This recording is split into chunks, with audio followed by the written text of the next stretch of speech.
If you're an American mother, there's probably a good chance you deeply resonate with this feeling, being burned out on motherhood, wrestling with that relentless mom guilt. It's this profound, often isolating experience that, well, so many of us navigate. So this deep dive is really all about understanding why. Why do so many American mothers feel this immense pressure to, carry it all? We're going to explore the societal factors, the historical ones, even workplace things that contribute to this overwhelming feeling. And most importantly, we'll try to uncover how to find a better way forward. Our source material today, it draws heavily from the insights in the book. You don't have to carry it all. Ditch the mom guilt and find a better way forward. It's packed with compelling personal stories, relevant research, expert interviews. It gives us a really solid foundation. Okay, let's unpack this. Yeah, it's such a critical topic. I mean, how a nation treats and supports its parents really reflects its underlying values, doesn't it? The book frames this central idea really well. Parents, especially mothers, are just expected by culture, by employers, to carry it all. And, if something gets dropped, there's this intense societal judgment. You're seen as weak or even a failure. That expectation is so heavy. My friend Jo Saxton, she describes burnout not just as being burned out on motherhood, but specifically burned out on mom guilt. Right. And burned out on the expectations, my own and others. And it's not just a vague feeling. The author of our source material, she was at the height of her career in 2018, anchoring Good Morning America, co-hosting The View, and she felt completely burned out on being a mom. Wow. Yeah.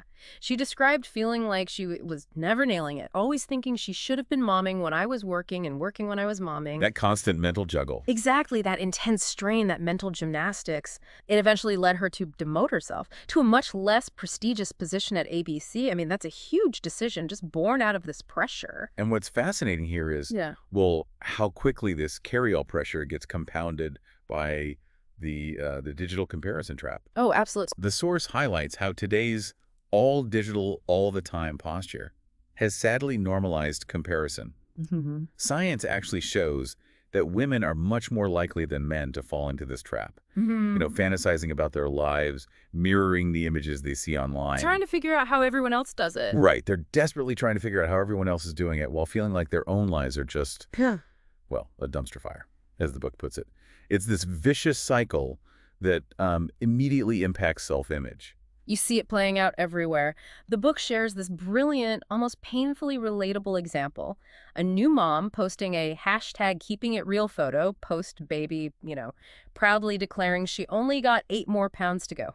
Then writing, breastfeeding has been an incredible journey so far, but immediately adding, but fed is best.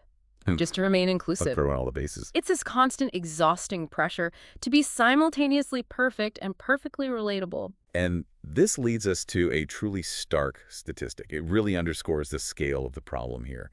In the United States, parents report being 12% less happy than non-parents. 12%, that's significant. It is. It's a huge happy gap. And what's really striking, maybe even alarming, is that it's the largest gap globally. Yeah. In other countries, that gap is tiny. Wow. That's incredibly disheartening to hear. Does the book get into why? Why the U.S. stands out so starkly? Are there specific policy gaps, maybe? Or is it more cultural? Well, Jennifer Glass, she's a sociology professor at UT Austin and runs the Council on Contemporary Families. Yeah. She attributes this gap mainly to U.S. social policies. Yeah. They're simply not geared towards supporting parents and working families. Yeah. That's the core issue, according to her research. Sure. If you contrast this with Europe, for instance, collective group care is well supported. Child rearing is genuinely seen as more of a collective responsibility, a community thing. A shared load. Exactly. Early childhood development, for example, it starts as early as 2 in France, 3 in the UK, and it's viewed as actual schooling. Get this. Yeah. Over half of stay-at-home moms in those countries even send their kids to preschool. So it's really baked into the system there. It's not just individual choices, it's the societal framework, which makes me think about that pervasive mom guilt we feel here. The book points out it doesn't really exist elsewhere to the extent it does in the U.S. Right. In countries with smaller, happy gaps, mom guilt isn't even really part of their everyday language. It makes you really wonder about the origins of this uniquely American pressure. And, just to be clear, this deep dive is definitely not an anti-male manifesto. No, not at all. Nor is it some commentary on traditional gender roles. Wow. It's about understanding how women went from being, as the book puts it, medieval beer brewers who worked shoulder to shoulder with their husband, Right. to the burned out, exhausted, carry-it-all martyrs of working motherhood we are today. That historical context is quite eye-opening. For instance, medieval period. Women were often master brewers, in charge of fermentation for ceremonies, for meals. So like essential contributors. Absolutely. It shows a time when the concepts of men's work and women's work didn't exist quite the same way they do now. There was a real interdependence. And then, if we fast forward a bit to a more recent past, like the Great Depression, 1929 to 39, it's another era that kind of challenges our romanticized ideas. Sure, families often combined households to survive, but the reality underneath was, well, pretty grim. Yeah, the book reveals that men withdrew from family life or turned violent. Women just exhausted themselves trying to take up the slack, financially and emotionally. And the kids. The kids gave up their dreams of education to work at dead-end jobs. It definitely wasn't a better time, despite how nostalgia sometimes paints it. That's a crucial point because, romanticizing past eras can stop us from seeing the systemic issues that still impact us today. Exactly. Historian Stephanie Kuntz, she directs research at the Council on Contemporary Families. She points out that the idealized family from the 1950s, the Andersons in Father Knows Best or the Cleavers in Leave It to Beaver, that image, it never existed en masse. It was largely fictional, designed to reinforce what was called the cult of domesticity. Can you remind us what that cult of domesticity really entailed? Sure. It was basically this pervasive belief, mostly in the 19th century, but definitely influential in the 50s, that a woman's primary place was the home, focused on homemaking, raising kids, being in the moral center, that sort of thing. And the burden on that idealized 1950s homemaker, it was immense, wasn't it? Usually a middle-class woman with little education, her whole identity tied to housework. The book mentions that iconic magazine photo of Joan Crawford doing her own housework like tremendous sacrifice was the banner. Right. But what's particularly striking is how that golden age was really only good to the few, because as the source says, it was built on the backs of the marginalized. And while society might look less sexualized on the surface, there was apparently a whole lot of infidelity going on that women were expected to put up with. Wow. And the book also points to these systemic moral failures, like the societal response to domestic violence, terrible, covering up incest, and the fact that marital rape was legal. Yeah. Sounds like that idealized image was a heavy burden then, and maybe the shadow of it still is now. Absolutely. Romanticizing that past can inadvertently set this impossible standard for today's mothers. It keeps alive that idea of carrying it all without acknowledging the hidden costs and the systemic problems it created. What's particularly striking about these cultural pressures is how they show up as very real systemic issues today. Totally. The author of our source, she reflects on her own internal conflict, grappling with, should I even be working? Isn't my place at home? She even admits she once wondered if women should be president or in the military. It's this deep-seated internal conflict shaped by centuries of shifting expectations. And her personal experiences with discrimination, they just perfectly illustrate this. Her first day back postpartum, an executive sends her an email saying, "Not your best look," Oh my gosh. despite her having just given birth.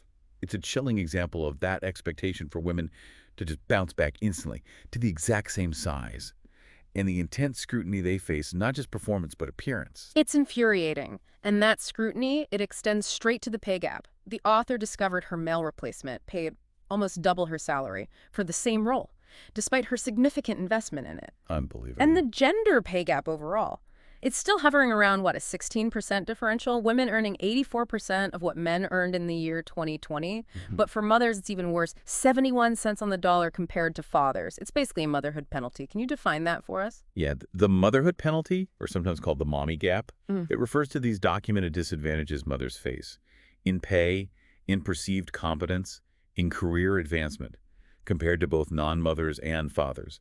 It's often the flip side of the fatherhood bonus, where men actually might see a pay increase or a career boost after becoming dads. So it cuts both ways. Right. And the unequal opportunity is stark. Men are over 3 times more likely to be offered an executive role than women are. They're approached by executive recruiters for job opportunities that pay 12% more than those jobs that executive recruiters approached women for. And tragically, women of color earn even less. Black women, 64 cents. Latina women, 57 cents for every dollar a white man earns. And it's not just the big quantifiable stuff, is it? It's those insidious everyday double standards. The author mentions her male colleagues just dismissing her input on a Diet Pepsi ad campaign being insulting to women. Or that anecdote about literally ripping out French cobblestones because they were a menace for women wearing the heels expected of us in our professional wardrobes, but totally fine for men in business shoes. Wow. These subtle cues, they just reinforce this perception that working moms aren't viewed as viable leaders. The logic seems to be like, you can create an entire life within your body, but we don't think you're capable of leading a meeting on budget cuts. It's absurd. They're simply not as respected as men, or even as respected as women who choose not to have children, sometimes. But let's flip this narrative for a moment. Yeah. Because despite all these systemic obstacles, the book really emphasizes how mothers are, well, truly superheroes. Yeah, superhumans. Yeah. Who get shit done no matter the cost. Right. And not only does she get shit done, but she gets it done well. And there's science behind this, right? Absolutely. And the science overwhelmingly supports this. Research from Adam Franson and Craig Kinsley shows that mothers are better at problem solving, handling stress, and at completing certain memory tasks. Parenting actually grows our emotional IQ, courage, efficiency, productivity, collaboration abilities, and compassion. That's huge. Leslie Ford, she co-founded Mom's Hierarchy of Needs. She notes that parents get really good at context switching and exercising cognitive flexibility. Crucial skills for leaders, for innovators in any field. And if that's not enough, parents are extremely loyal to their employers when taken care of. Plus, the book highlights that women-led companies, they're more profitable. And the majority of employees want to work for women-led companies. Okay, so given all these incredible strengths, it really begs the question, what's stopping businesses from actively seeking out working mothers to strengthen their teams? Exactly. Despite all these demonstrable strengths, that motherhood penalty means resumes of non-mothers get more than 2 times the callbacks of mothers. It truly defies logic. This woman is home, taking care of children, managing a household, multitasking like a boss, developing leadership skills, and now you're punishing her. It's a complete disconnect from reality. It's truly baffling, that gap between perceived value and actual capability. And it makes perfect sense when you think about that old saying, desperation is the mother of invention. For moms, that's often literally true. Oh, yeah. The book gives these fantastic examples of inventions by women. Margaret Wilcox, car heater, 1893. Letitia Greer, one-handed syringe, 1899. Eldorado Jones, airplane muffler, 1917. And she famously owned a metalworking factory that only employed women over 40. That's amazing. Working moms, by necessity, come with a roll-up-your-sleeves. There's got to be a solution mindset. So true. Okay, we've talked a lot about external pressures, the workplace stuff. Yeah. But it's also important to redefine mom life internally. How we view ourselves, how we interact with each other. Other cultures apparently characterize American parents as intensive, our kids as hot-housed, parenting feeling like an extreme sport. Yeah, this intensive parenting mindset. Yeah. It's often fueled by what we see online, maybe. Yeah. And it leaves mothers with this pervasive, not enough feeling. There's a Chicago mom, Laura Matruk, who shares her experience of feeling not quite enough in all of my worlds, wishing she could be more in that moment for her family. It resonates. And social media, sadly, often reinforces this perception of parenting as tiring, thankless, and endless. A perception that is uniquely American, the book argues. It's like we're in this self-perpetuating echo chamber. So how do we break out of that? The book suggests we need to reclaim authority in our household, set boundaries, especially with our kids. Pamela Druckerman, in Bringing Up Bébé, observes how French parents allow kids to cope with frustration, which contrasts sharply with the U.S. fear of, traumatizing children over small things. That's a huge mindset shift for many American parents, I think. And we also need to address the divisive mommy wars. Leslie Morgan Steiner's book, Mommy Wars, explore this. The infighting between working moms and stay-at-home moms. Right. The source points to common judgmental comments like, can you believe she let her daughter wear that? These battles, they often distract from the larger systemic issues mothers face. And that's exactly the point the book makes. Instead of infighting, Moms should unite against the bigger stuff, like the gender pay gap. We're so much better than petty or brilliant multitasking superheroes. Let's carry that anthem. I love that. You too. Even the terms we use, like stay-at-home mom, the source calls them antiquated. They contribute to an identity crisis because women just don't neatly fit into one category. And did you know, the term stay-at-home actually originated in the 1800s, referring to indolent stay-at-home men. Get out. Really, that's wild. That historical detail really puts the modern usage into perspective. And, when we look at the mom fail anecdotes shared in the book. Oh, yeah, those are great. Emma's waxing incident, Sylvia's German curse word, Chrissy's son eating a googly eye, Diana Carter locking her son in the minivan. They beautifully illustrate that mothers will be both impressive and imperfect. These stories aren't just funny. They're a powerful reminder of our shared humanity, the absurdity of striving for unattainable perfection. So if we're moving from judgment to recognizing our shared humanity and motherhood, how does that open the door to a truly shared load in life, at work? It sounds like a really essential step is inviting men into this partnership. That's precisely it. And we also need to acknowledge that men are also oppressed by expectations, often confused about what it means to be a man, as Michael Kimmel suggests. Right. Many suffer but feel they can't ask for help.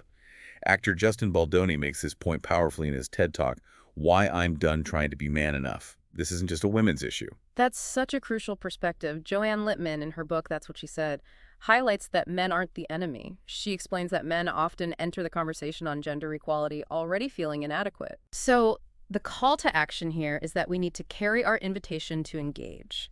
Jennifer Glass adds that American society has kind of made men feel like their only value is as a breadwinner, culturally divorcing them from family life. And that, she says, backfired. And a really powerful tool for fostering this partnership, paternity leave. The author's husband, John, for example, he put his coaching dreams on hold for her career, but was initially reluctant to take paternity leave because he, quote, didn't like newborn life. Wow, okay. This made the author realize she hadn't really expressed her true feelings or actually asked for his help. Paternity leave fundamentally shifts parenting dynamics. It offers incredible intrinsic and extrinsic outcomes. And we see clear examples of this impact. Nathaniel Popper, the NYT finance tech guy, only offered a week of vacation for his first son's birth. A week? Contrast that with, okay, maybe the former Twitter CEO only taking a couple of weeks out of 20 offered. But then you have Deloitte CEO Anders Dons publicly regretting not taking leave, and now his company offers 24 weeks paid to all parents. That's progress. And Alexis Ohanian, Reddit co-founder, taking 16 weeks paid leave, which turned out to be crucial because of Serena Williams' health complications. These stories highlight how important it is when men step up. And we can raise boys differently right from the start. Ruth Chow Simons, she's a mom of 6 boys. She teaches her sons to cook, clean, do laundry, emphasizing that boys can be rowdy, aindy, respectful, masculine, and tender-hearted. Yeah. Boys can cook, clean, and follow their mamas around Anthropology. Yeah. But the data shows young men are less likely to divide household chores and childcare equally, so this early modeling is vital. But there's real hope for the next generation. The book shares this powerful story. A 3rd-grade daughter called Bossy for telling boys to clean up. Her response, "You don't call boys bossy." And she actually established a classroom rule. Bossy is a bad word. Amazing. From a 3rd grader. Yeah. Right. It shows how kids can change the culture of an entire classroom in under 5 minutes. It really underscores the message.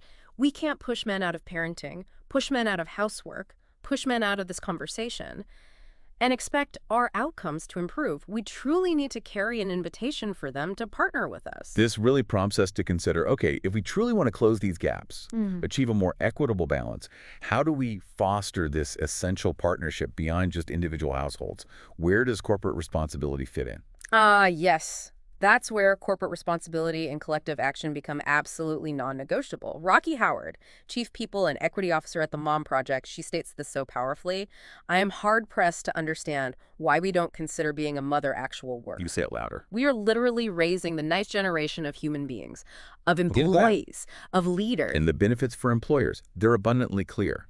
When well supported, parents are efficient, effective, and amazing at prioritization, and fiercely loyal to employers.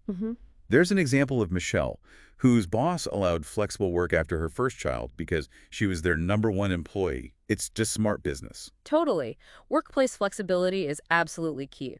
That Milwaukee law firm, Gimbel, Riley, Guerin and Brown, they thrive with policies like not tracking PTO, offering flexibility as long as the work gets done. And it's what people want. 95% of people surveyed want flexible hours. This isn't some niche benefit. It's a fundamental shift in how we should work. And the societal stakes are incredibly high, too. The book puts it bluntly.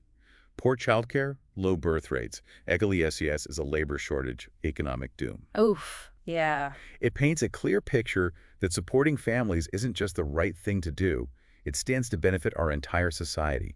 Parenthood should be celebrated, not scrutinized. So how can companies actually champion working moms effectively? The source gives a pretty clear roadmap, right? It does. First, have moms on the board, or as part of the decision-making team.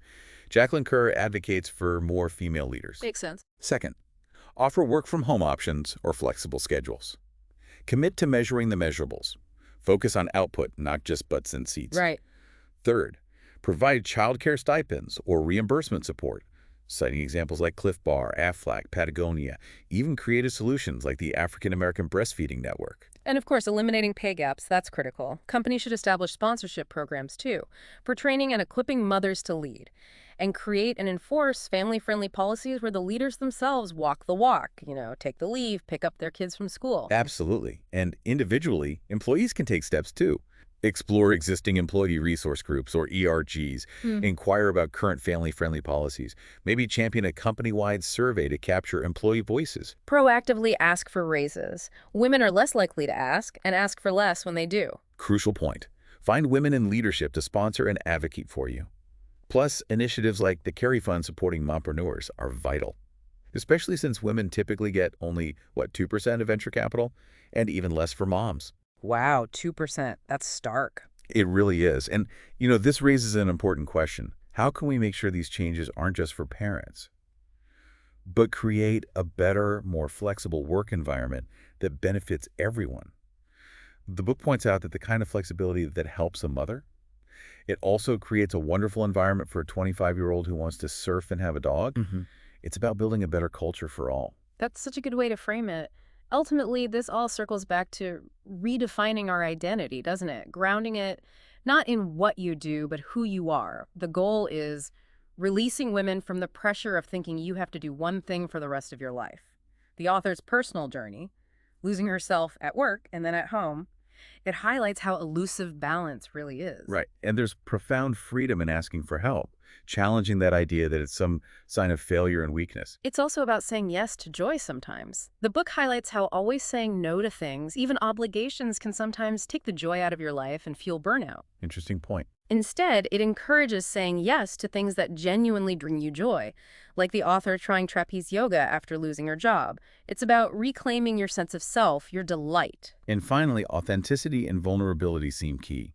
The book encourages us to allow our kids to see us cry, see us hurt, see us betrayed, see us depressed, see us grieve. To model resilience. Exactly, to show them the full spectrum of human emotion.